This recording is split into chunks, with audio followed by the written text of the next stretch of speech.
Good pagi. Assalamualaikum warahmatullahi wabarakatuh. Kita ketemu lagi. Saya mau share sedikit mengenai ilmu hukum ya, terutama untuk teman-teman yang profesinya sebagai guru.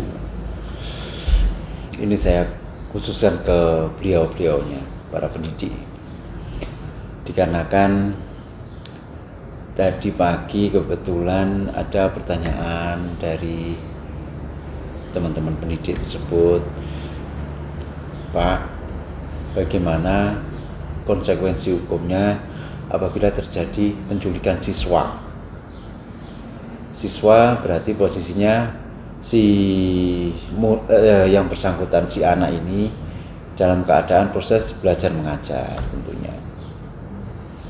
Konsekuensi hukum baik secara pidana maupun perdata sesuai dengan ketentuan pada pasal 328 Kitab Undang-Undang Hukum Pidana.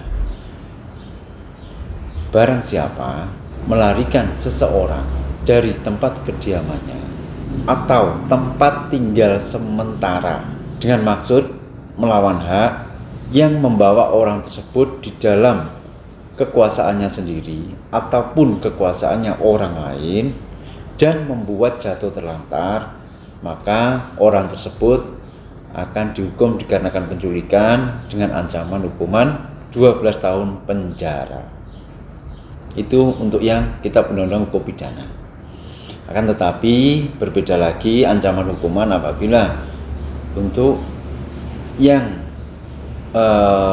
bersangkutan, si siswa ini masih di bawah umur.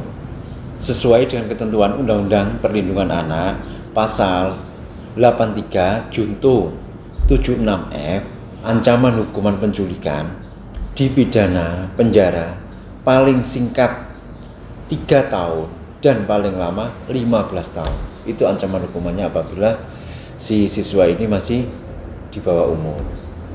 Kita kembali ke pertanyaan.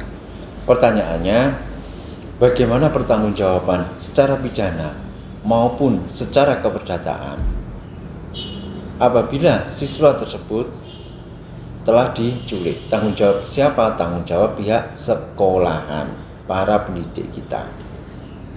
Pada prinsipnya, pidana dikenal sebagai bentuk pertanggungjawaban. Bentuk pertanggungjawaban pidana maksudnya, yaitu setiap orang yang turut serta atau menyuruh melakukan apa tindak pidana tersebut, maka secara otomatis ada bentuk pertanggungjawabannya secara pidana. Hal ini sesuai dengan pasal 55 Kitab Undang-Undang Hukum Pidana. Akan tetapi, bagaimana pertanggungjawabannya pihak sekolah? Apabila pihak sekolah tidak terlibat dengan penculikan tersebut, maka tidak ada tanggung jawab secara pidana. Tapi nanti saya jelaskan mengenai pertanggungjawaban secara keperdataannya. Kalau keperdataannya, pihak sekolah harus bertanggung jawab. Pidana penculikan ini hanya berlaku bagi siapa? Si penculik itu sendiri. Jadi si penculik, siapa yang terlibat di dalamnya, mungkin menyuruh melakukan atau turut serta melakukan, dia yang terlibat.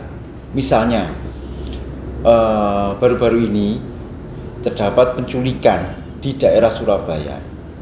Akan tetapi penculikan tersebut hanya kepura-puraan, bahkan anehnya orang tuanya sendiri diperas untuk menebus si anaknya itu dengan tebusan 5 miliar. Ini yang terjadi di Surabaya satu tahun yang lalu, tahun 2019.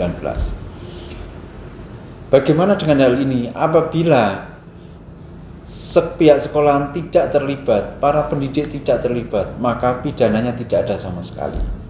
Tapi pidananya itu ada pada yang melakukan pemerasan dan yang telah melakukan penculikan tersebut, walaupun itu pura-pura, yang memberikan tempat pada si penculik tersebut dan pada si korban.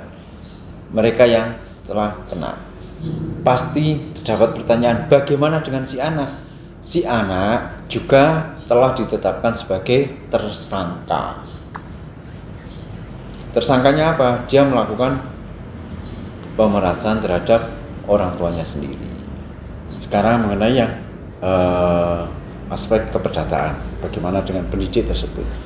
Sesuai dengan ketentuan Undang-Undang Pendidikan pasal 39, pendidik hanya sebatas merencanakan dan melaksanakan proses belajar mengajar, menilai hasil belajar mengajar, melakukan pembimbingan dan pelatihan, serta melakukan pengabdian terhadap masyarakat. Jadi itu definisi yang diterangkan dalam Undang-Undang Pendidikan.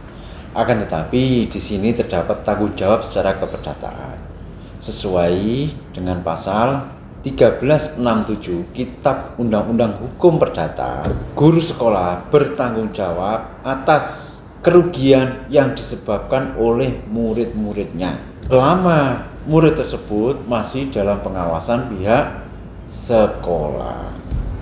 Jadi secara keperdataan, seumpama dari, orang tua siswa tersebut yang telah dilakukan penculikan, dia mau melakukan gugatan ke pengadilan secara keperdataan, itu